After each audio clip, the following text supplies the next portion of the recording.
Matric के इम्तिहान के पहले पर्चे में तलबा को 2 इम्तिहानात देने पड़े, एक मैट्रिक का तो दूसरा सबर का। हुकूमत के वादे और इंतजामिया के दावे के बावजूद बेशतर इम्तिहानी मराकज पे बिजली गायब रही। कई मराकज पे पर्चे ताखीर से पहुंचने की शिकायत भी मिली, जबकि मैट्रिक बोर्ड से पर्चे किसी बेहतर इंतजामात के बजाय रिक्शा, टैक्सी और मोटरसाइकिल पे रवाना किए गए।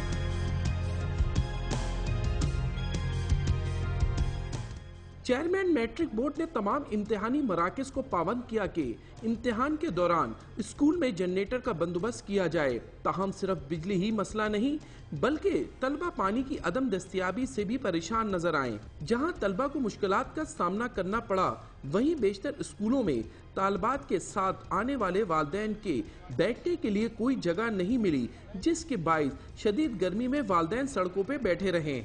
पिछले साल भी हम बाहर ही बैठे थे और पहले दिन ही झगड़ा हुआ सबका और उन्होंने हमें नहीं बिठाया। पंखा नहीं है, पानी पीने की सहूलत नहीं है।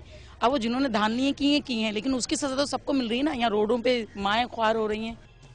तलबा के वालिदैन का कहना है कि बिजली और पानी ना होने से गर्मी और प्यास के सबब बच्चे सही तरह पर्चा हल नहीं कर पाते। कैमरा टीम और साथी रिपोर्टर वसीम के साथ इमरान खान, डॉन न्यूज़, कराची।